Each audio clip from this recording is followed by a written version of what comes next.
उस्मान रजी अल्लाह ताला अन्हु कितने बड़े जागीरदार थे, कितने बड़े बादशाह थे, अपने दौर के शहजादे थे। और आज भी अगर आप मदीनतुल मुनव्वरा जाएंगे तो वहां के बैंक में सबसे बड़ा जो अकाउंट है, करंट अकाउंट, वो हजरत उस्मान रजी अल्लाह ताला अन्हु के नाम आज की डेट में भी चलता है।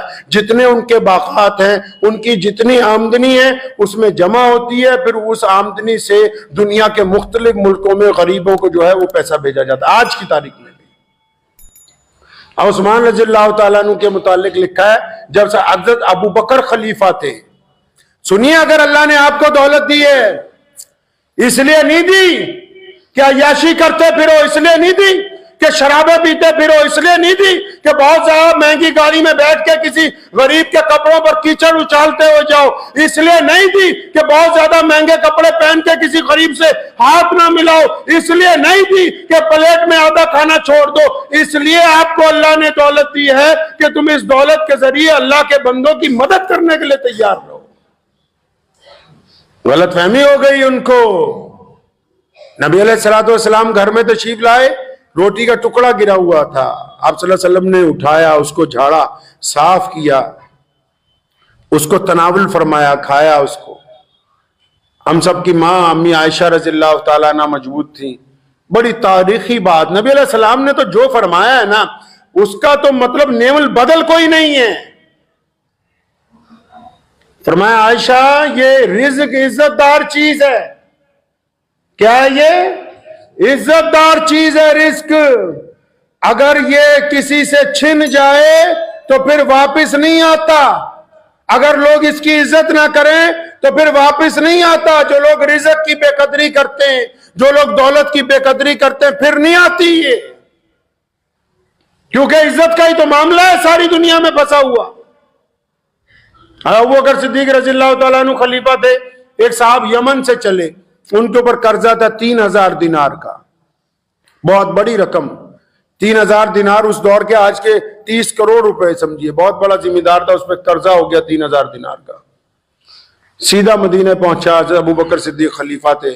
आके जब अपनी फरियाद लगाई तो उन्होंने माजरत की कि आजकल मेरे हालात नहीं अच्छे, लेकिन तुझे मैं एक जगह बताता हूं, तू वहां चला जा, जाते ही तेरा काम हो जाएगा। अब उस्मान रज़ियल्लाहु ताला अन्हु के घर का पता बता दिया, भी वहां चले जाओ। अब वो फरियादी जब हज़रत उस्मान बिन अफ़्फ़ान रज़ियल्लाहु ताला अन्हु के घर पहुंचा, जब वो दरवाजे पर पहुंचा, अभी उसने सलाम भी नहीं किया तो दरवाजे के अंदर से हज़रत उस्मान रज़ियल्लाहु ताला अन्हु की आवाज आ रही है, अपने किसी बेटे को डांट रहे हैं। और फरमाया, तुमने यार फजूल खर्ची मचा रखी है घर में, ये दूध में शहद मिला मिला के पीते हो, दूध भी मीठा शहद भी मीठा, एक वक्त में एक चीज इस्तेमाल किया करो। तो वो बंदा कहता है कि मैं दरवाजे पे खड़ा था तो मैं सोचने लगा कि ये खलीफा ने जिसके घर भेज दिया, ये तो अपने बच्चों को दूध और शहद में डांट रहा है, मेरे 3000 दिनार कहां दे देगा ये। तो उसने दरवाजे से जब सलाम किया तो हज़रत उस्मान रज़ियल्लाहु ताला अपने साहबजादे को उस दौरान डांटते रहे। तो जो बड़े होते हैं उनकी पहचान भी बड़ी होती है। आजकल कुछ लोग कपड़े पहन के बड़ा बनना चाहते हैं, कुछ लोग अच्छी गाड़ी में बैठ के बड़ा बनना चाहते हैं, कुछ लोग बदतमीजी करके बड़ा बनना चाहते हैं। किसी ने कहा ना कि वो जनाब फलां साहब बड़े बड़े हो गए, और मैं क्यों, क्या आप अच्छा बोलने लगे हैं? अब उनको नाराजगी की जगह गुस्सा नहीं आता।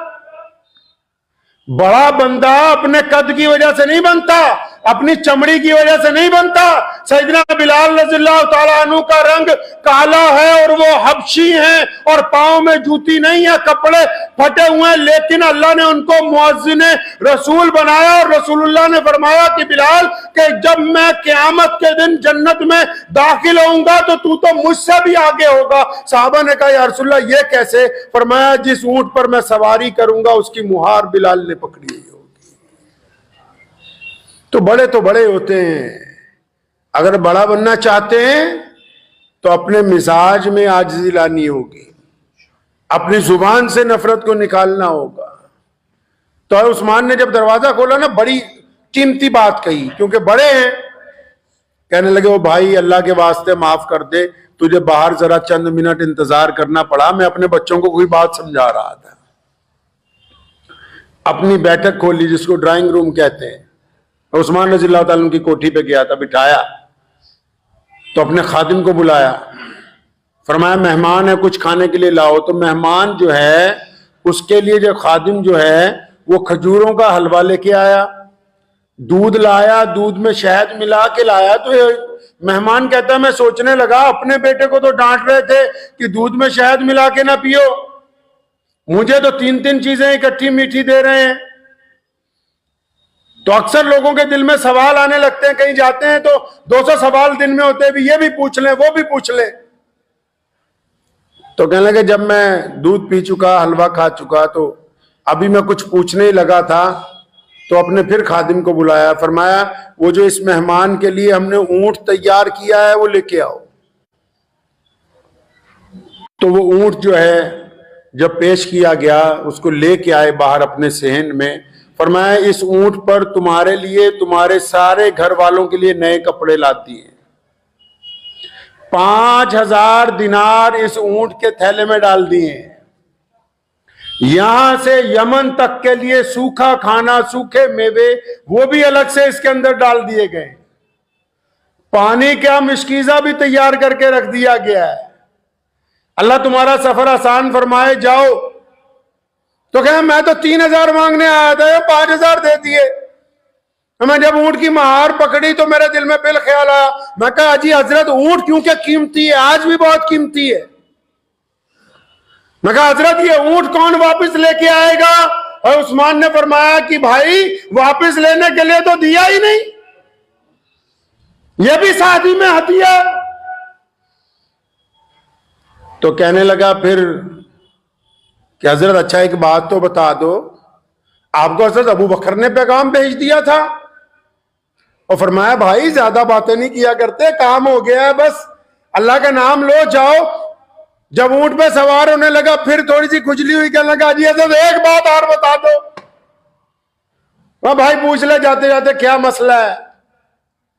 बाद हजरात को मसले बहुत पूछने का शौक होता है। इमाम अबू हनीफा के पास एक साहब गए, कहने लगे जी मुंह धोता हूं जब वजू करता हुआ, जब दाढ़ी में खलाल करता हूं 2-3 दफा कर ले तो वजू हो गया? फरमाया हो गया। फरमाया मेरी तसल्ली नहीं होती। फरमाया फिर ऐसा किया कर, रात को इसे बाल्टी में भिगो दिया कर, सुबह निकाल दिया कर। कई लोगों को आदत होती है कि नहीं मसले पे मसला ही पूछना है। वो कहता मैं फिर हजरत उस्मान के पास गया कि हजरत बस आपसे एक बात पूछनी थी। फरमाया अच्छा पूछ ले भाई, अब जाते जाते तू ये भी पूछ ले। कहने लगा मैं जब आया आप अपने साहबजादे को इस बात पर डांट रहे थे, आप इस बात पर नाराज हो रहे थे कि देखो दूध में शहद मिला के ना पिया करो, फजूल खर्ची ना किया करो। तो उस्मान रज़ियल्लाहु अन्हु उसकी बात जब सुनी तो उनकी आंखें आबदीदा हो गई। फरमाया सुन, मेरे नबी अलैहिस्सलातु वस्सलाम ने हमें यह तालीम दी है, हमारे आका मोहम्मद रसूलुल्लाह सल्लल्लाहु अलैहि वसल्लम ने हमें सिखाया है कि अल्लाह ने ये जो हमें दौलत दी है ये अल्लाह ने अपने बंदों की मदद करने के लिए दी है। मैं अपनी औलाद को ये समझाता रहता हूं कि बेटा ये दौलत हमारी अय्याशी करने के लिए नहीं आई, ये लोगों की खिदमत करने के लिए आई है। जितनी लोगों की खिदमत करते रहेंगे अल्लाह का फजल हम पर बनता रहेगा। अगर हम कंजूसी इख्तियार करेंगे तब भी फजल चला जाएगा, और अगर हम उसको अय्याशी के ऊपर खर्च करेंगे तब भी चला जाएगा। तो शुक्र मनाया करें इस बात का कि अल्लाह तबारक व तआला ने हमें मोहम्मद रसूलुल्लाह सल्लल्लाहु अलैहि वसल्लम की उम्मत में पैदा किया, जिन्होंने कदम कदम पे हमारी रहनुमाई की है। जिन लोगों को अल्लाह ने दौलत दी है ना, फिर भी अगर वो टूटे हुए मकान में रहते तो उनके लिए जायज नहीं है। जिनको अल्लाह ने दौलत दी है फिर भी गंदे कपड़े पहने, उनके लिए जायज नहीं है। जिनको अल्लाह ने दौलत दी है और वो सवारी पर सफर करके जा सकते हैं, फिर भी जबरदस्ती लोगों से लिफ्ट मांग मांग के चल रहे हैं, जायज नहीं है। अल्लाह ने जो नेमतें दी हैं उनका इजहार होना चाहिए, और फिर अल्लाह की नेमतों में से हकदारों को हक देना चाहिए। मेरे वालिद शेर इस्लाम मौलाना हबीबुर रहमान लुधियानवी रहमतुल्लाह अलैह को अल्लाह तबारक व तआला उनके दर्जात बुलंद फरमाए।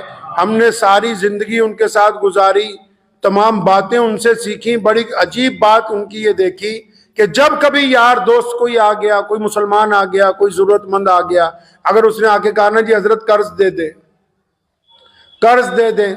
जब मैं थोड़ा काम संभालने लगा उनके साथ तो मैंने खुद इस बात का तज्जिया किया और जिम्मेदारी से कहता हूं, जब कोई आता था हजरत के पास कि हजरत कर्ज दे दें, तो जवाब नहीं देते थे, उसको बिठाते थे, अपने हुजरे में जाते थे, जितना सामान देना हो, जितने पैसे उस वक्त मैसर हो, ये नहीं देखा भी अपना खाना खाली हो रहा है या नहीं, वो ला के उनकी जेब में डालने और फरमाना बेटा भाई कर्ज तो मैं देता नहीं हूं, तेरी परेशानी में जितना मैं हिस्सा डाल सकता था वो डाल दिया ताकि तुझे वापस देने की टेंशन ना हो, मुझे लेने की ना हो।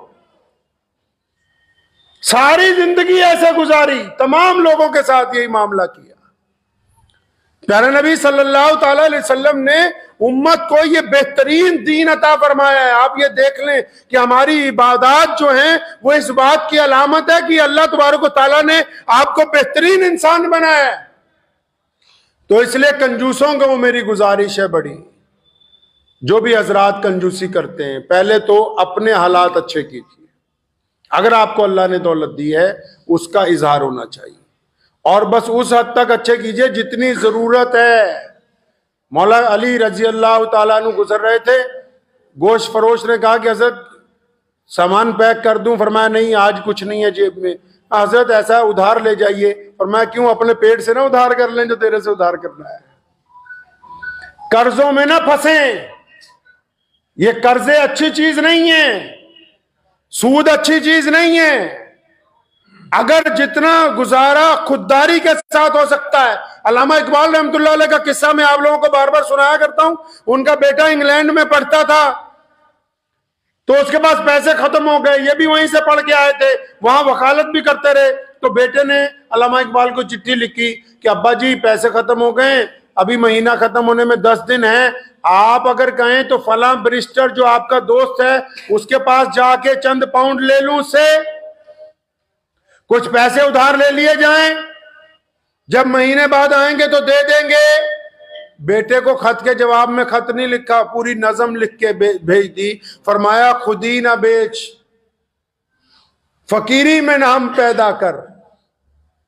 अपनी खुदी नहीं बेच दिया करते बहुत जल्द। अल्लाह तबारक व तआला के ऊपर यकीन रख के मोहम्मद रसूलुल्लाह की पैरवी इख्तियार करो, खुद भी खाओ दूसरों को भी खिलाओ, और जब कोई मांगने वाला आपके दरवाजे पर आ जाए, याद रखें वो लोग जो मांगने वालों को धुतकारते हैं, रसूलुल्लाह का हुक्म है मांगने वाला दरवाजे पर आ जाए तो उसको खाली ना लौटाया जाए, बैठ के डींगे ना आका करो कि तू हट्टा कट्टा है, तू ये है। और जिन्हें हाथ ही फैला दिया उसके ऊपर अब कोई बात रह नहीं गई है। हजरत मुफ्ती मोहम्मद अहमद लुधियानवी रहमतुल्लाह अलैह मेरे दादा मरूम अक्सर हमें ये बात कहा करते थे। अक्सर बहुत सारे लोग बार बार आते थे, असी के अब्बा जी रोज आ जाता है। वो फरमाया खुदा दा शुक्र नहीं अल्लाह ने सानू देन वाले च रखे, लैन वाले च नहीं रखा है जी। खुदा का शुक्र नहीं अल्लाह ने आपको देने वालों में रखा है, लेने वालों में नहीं रखा। वरना कोई हम पीछे से लिखवा के आए हैं कि हम अच्छी खाना खाएंगे। लोग सड़क के किनारे सोते हैं कि नहीं? लोग अस्पतालों में मौत का इंतजार करते हैं कि नहीं? लोग कैद खानों में सिसकते हैं कि नहीं? लोग एक्सीडेंट के अंदर हलाक होते हैं कि नहीं? कोई कुछ लिखवा के नहीं लाया। ये अल्लाह की नेमतें हैं कि उसने हमें बेहतरीन जिंदगी अता फरमाई है। तो कदम कदम पर उसका शुक्र इस तरह अदा होगा कि हम किसी भी इंसान को तकलीफ ना पहुंचाएं। कदम कदम पर उसका शुक्र इस तरह अदा होगा। तो दुआ कीजिए कि अल्लाह तबारक व तआला मुझे और आपको कंजूसी से निजात अता फरमाए और फराखी के साथ माल खर्च करने की तौफीक अता फरमाए। व आखिर दावाना अनिल हम्दुलिल्लाहि रब्बिल आलमीन।